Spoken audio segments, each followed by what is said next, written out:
Makalipas ang ilang araw, habang naglalakbay muli ang grupo ni Inuyasha, may ininform ang matandang lalaki na sa kanila na mayroon isang village na puno ng babaeng demon. Sabi pa nito na kumukuha siya ng medicinal herbs sa gubat at naligaw siya. Napunta siya sa isang ilog at nakita niya ang mga kababaihan na may ibinato sa ilog na bangkay na wala ng balat. Pupuntahan ni na Inuyasha ang village dahil kahit walang nasesend si Kagome na Jewel sa lugar, kailangan nilang tingnan ang mga posibilidad dahil hindi nila hahayaan na makumpleto ni Narako ang jewel na itim. Samantala, may isang samurai na humingi ng tulong sa babae.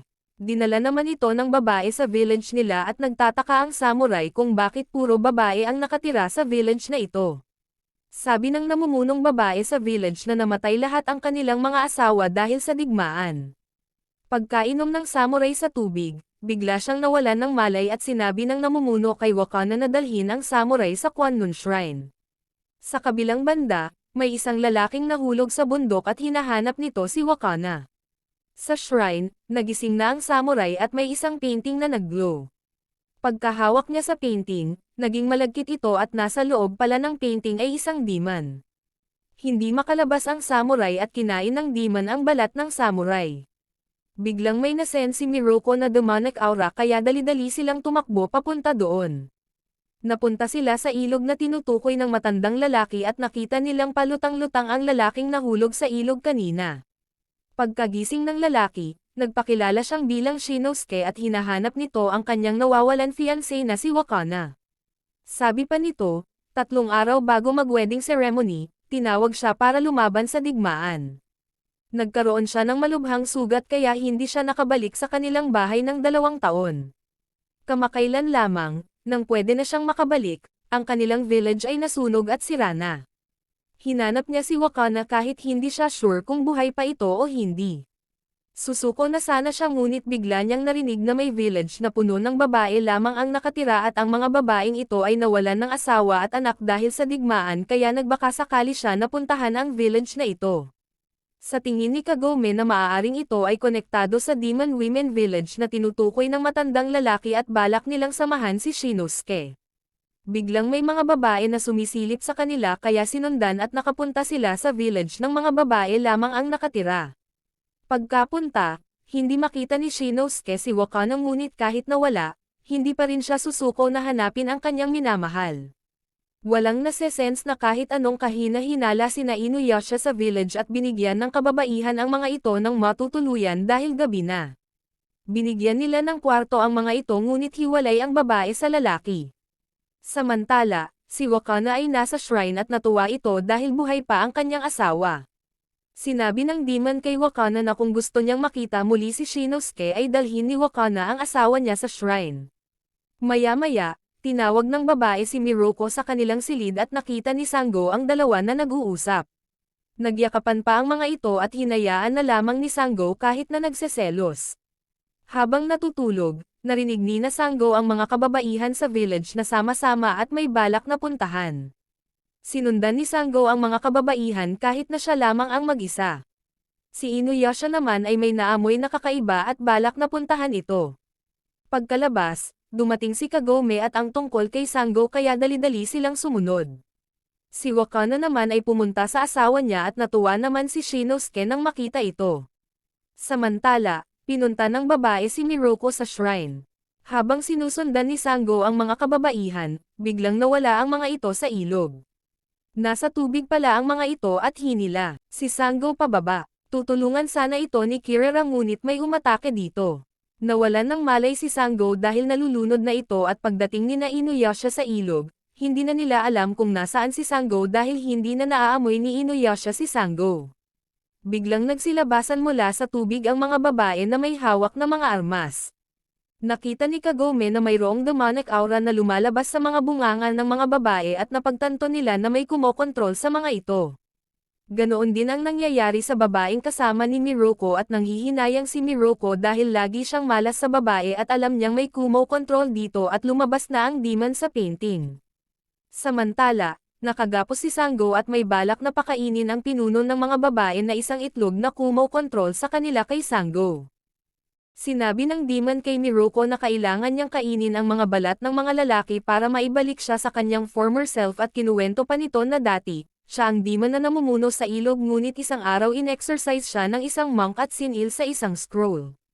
Hindi pa nakontento ang mga ito at binalatan siya ng mga tao pati nagpinta ng kwannon sa scroll para hindi na siya makagalaw ngunit ang kanyang kaluluwa ay hindi namatay. Naghintay siya ng matagal para muling ma-resurrect at inatake nito si Miruko. Gagamit sana si Miruko ng sutra ngunit pinigilan siya ng babae. Walang nagawa si Miruko kundi tumakbo papalayo sa shrine. Napansin ng demon na paparating sina Wakana at Shinosuke kaya nagtago muli ito at balak na kainin na lamang ang balat ni Shinosuke. Habang natakbo, napansin ni Miruko si Shinosuke at Wakana na papunta sa shrine kaya bumalik ito para pigilan sila. Pagbukas ng pinto, narinig ni Shinosuke si Miruko na sumisigaw at biglang natauhan si Wakana dahil sa sigaw ni Miruko at naligtas ang dalawa sa pag-atake ng demon. Pinapatakas na ni Miruko ang dalawa at gagamit sana si Miruko ng wind tunnel ngunit hindi niya magamit dahil nasa harap niya ang babaeng inosente. Hinampas ni Miruko ang demon at nasaktan ito kaya umalis. Patuloy na umatake ang babae kay Miruko kaya sinikmuraan niya ito na may sutre kaya ang demon na nasa tiyan ng babae ay lumabas sa bunganga nito at nawalan ang kontrol ng demon sa babae. Ginawa rin niya ito kay Wakana para maging okay na ito. Samantala, pumunta ang demon sa ilalim ng ilog pati na ang mga kababaihan at lumabas sa ilog ang salamander demon. Ginamit na panangga ng demon ang mga babae at umatake ito. Dumating si Miruko at tinulungan nito ang mga babae na mawala sa kontrol ng demon. Nagtataka si Miruko kung paano nakaalis sa silang demon kaya sagot ng demon na may demonic aura ang nagbigay ng lakas sa kanya para makaalis sa sil kaya napagtanto ni Inuyasha na ang impluensya ni Narako ay umabot doon. Nahihirapan si Miruko na kalabanan ang mga babae kaya hinahanap niya si Sango para humingi ng tulong ngunit sabi ni Kagome na dahil sa malibog si Miruko, nagalit ito at basta-basta na lamang umalis ng mag-isa kaya hindi na nila ito mahanap. Dumating si Kirara at hinihila si Miruko. Gumamit ng wind scar si Inuyasha at natalo ang salamander demon. Akala ni Kagome na kapag wala na ang demon mawawala na ang kontrol nito sa mga babae ngunit hindi. Ang paraan na lamang ay lagyan ng sutra ang mga tiyan ng mga babae at pinaubaya ni Miruko kay Kagome ang paggawa nito dahil ililigtas ni Miruko si Sango. Pumunta sa ilog sina Kirara at Miruko ngunit bigla silang inatake ni Sango dahil kontrol na rin ito ng salamander demon. Lalapit sana si Miruko ngunit hindi niya magawa dahil sa Hiraikutsu. Dinapan ni Miruko si Sango ngunit nakabalanse si Sango kaya nahiwa nito si Miruko. Nahihirapan si Miruko dahil malakas na kalaban si Sango ngunit nahuli niya ito at nagawang iligtas. Pagkatapos ng lahat, humingi ng tawad sa isa't isa sina Sango at Miruko dahil sa mga ginawa nilang mali. Sa pagpapatuloy ng pag-uusapan ng dalawa, humantong ito sa proposal ni Miruko kay Sango at sinabi na kapag natapos ang kanilang laban kay Narako at buhay pa siya. Tinanong niya kay Sango kung pwede ba silang magsama at si Sango ang mag-alaga ng kanyang anak.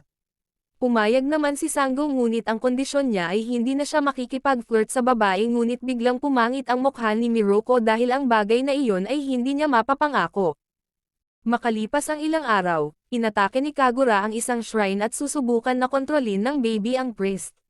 Samantala, ang grupo ni Inuyasha ay pumunta sa isang village na sira at sinabi ng mga tao sa kanila na ang head priest ng shrine ay pinatay. Nagtataka sina Miruko dahil sino kaya ang gumagawa nito dahil ilang shrine na ang nababalitaan nilang priest na patay.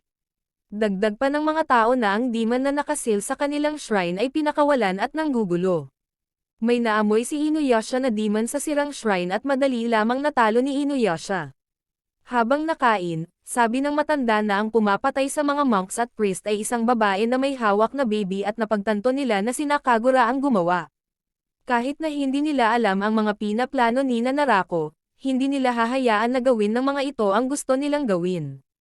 Tanong ni Miruko sa matanda kung sino sa lugar na ito ang may malakas na spiritual power na priest o monk. Sagot ng matanda na si Monk Shinsen. Nagulat naman si Miruko dahil si Monk Shinsen ay sikat na malakas at sabi ng matanda na isa sa mga nagawa ng monk na ito ay ang pagtalo nito sa demon na kumakain ng tao na si Rengokuki at pagsil sa demon horse na si Entei. Samantala, sa templo ni Monk Shinsen, na-sense niyang parang nakawala si Entei ngunit hindi. Hindi ito kilala ng estudyante niya kaya kinuwento ito ni Shinsen. Sabi nito na si Entei ay mabilis na tumakbong demon horse at sabi-sabi na kung sino man ang nakasakay kay Entei ay kayang sakupin ang mundo kaya ang mga tao at demons ay naglaban at kung sino man ang matira ay siya ang pipiliin ni Entei bilang master. Si Rengokuki ang nanalo sa laban na ito at naging master ni Entei.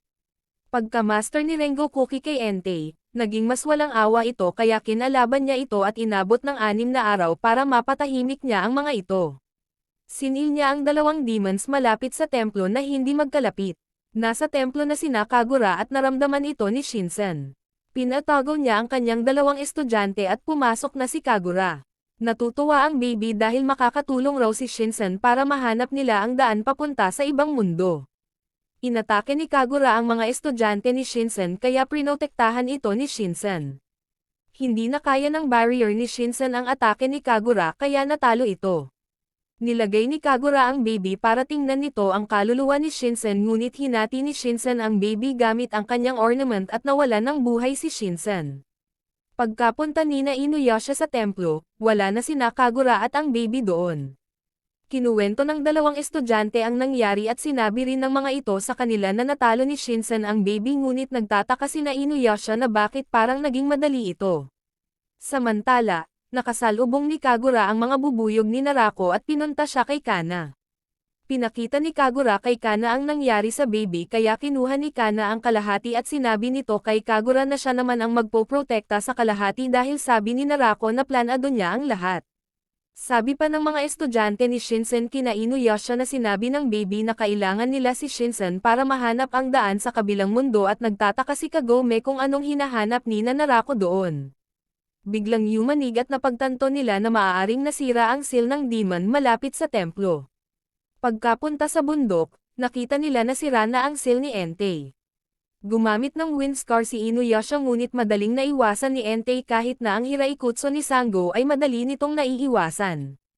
Hindi makita ni Sango si Entei ngunit nasa taas pala ito kaya napatalsik si Sango ng demon. Nagpakalat ng lason si Entei at nagbuga ng apoy. Hindi na pag-alaw-galaw si Entei kaya gagamit sana si Inuyasha ng wind scar ngunit pinatigil ni Miroko dahil naghahanda pala si Entei ng atake at tumakbo ang lahat. Pagkatapos nito, umalis na si Entei at ayos naman ang grupo ni Inuyasha. Samantala, nagtataka si Kagura kung bakit niya babantayan ang kalahating baby na hindi naman humihinga. Biglang gumalaw ang baby at may lumabas na malaking kamay.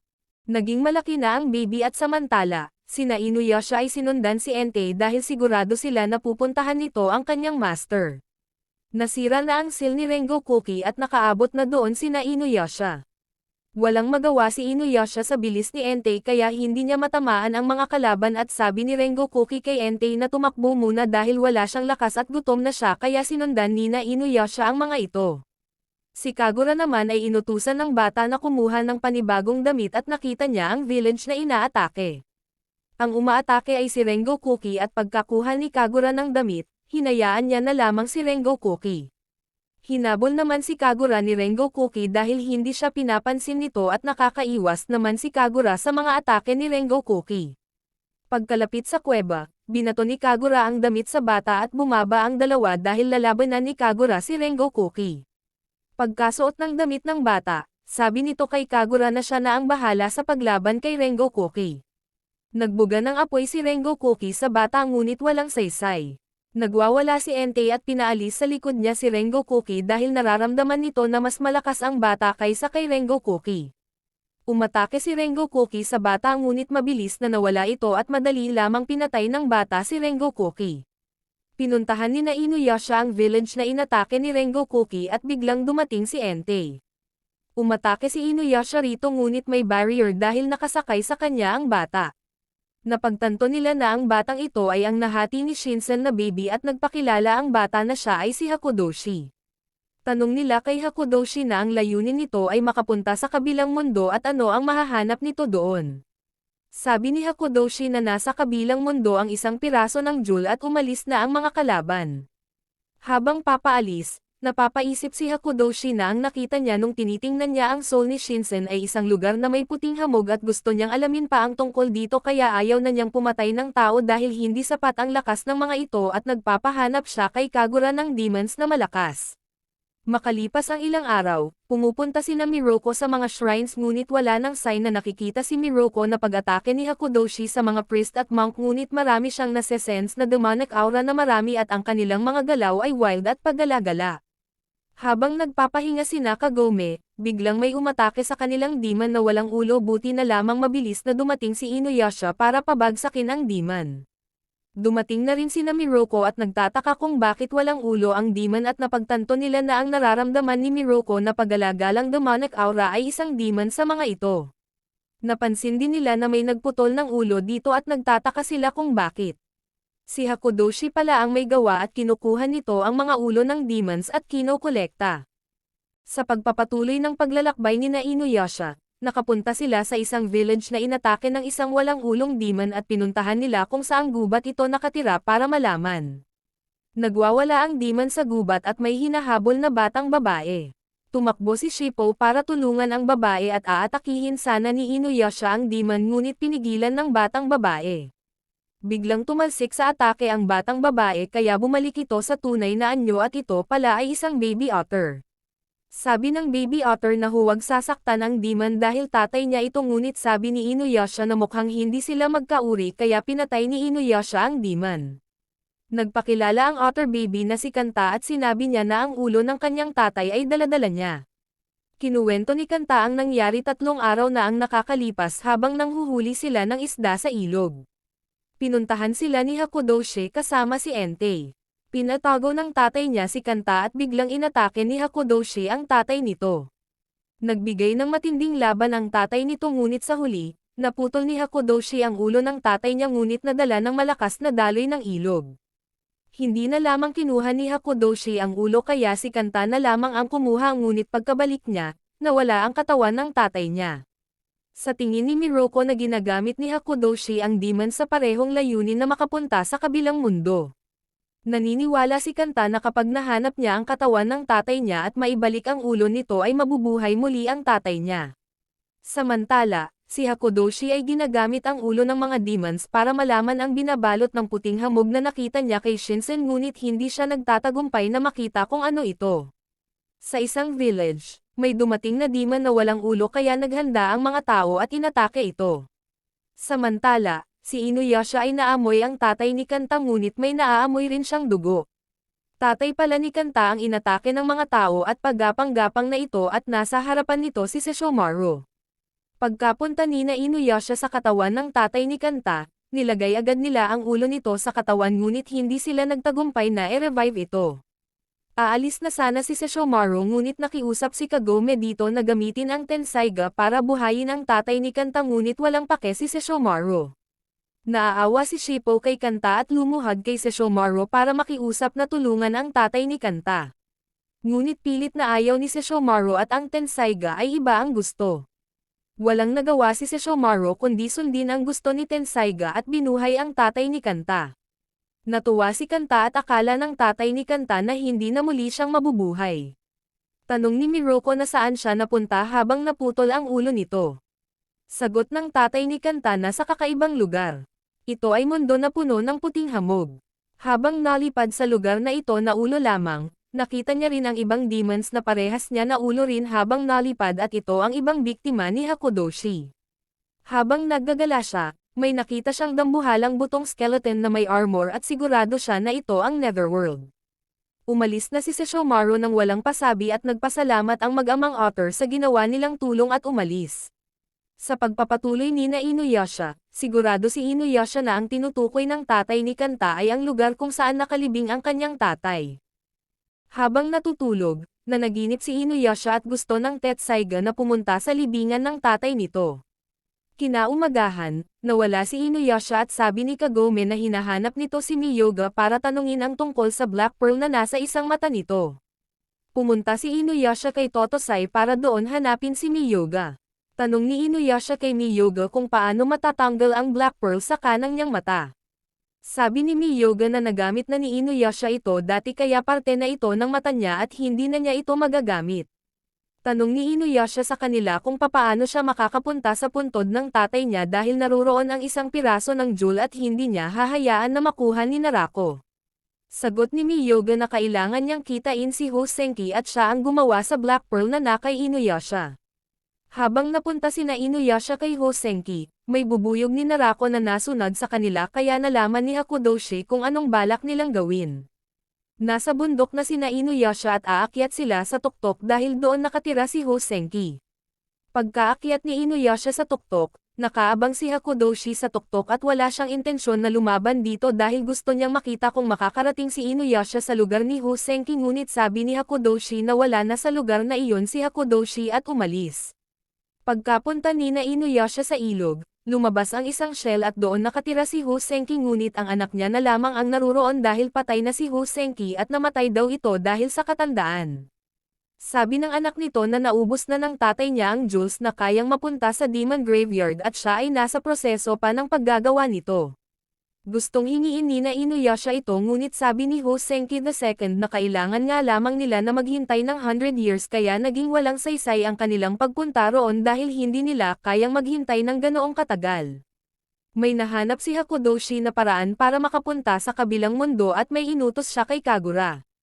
Pumunta si Kagura kina Inuyasha at sinabi nito sa kanila ang ibang paraan para makapunta ng kabilang mundo. Sabi ni Kagura na pupunta si Hakudoshi sa mountain in the realm of fire at mayroon dong gate na makakapunta sa kanila sa kabilang mundo. Umalis na si Kagura at sigurado sina Inuyasha na trap ito ngunit pupunta pa rin sila kahit na delikado.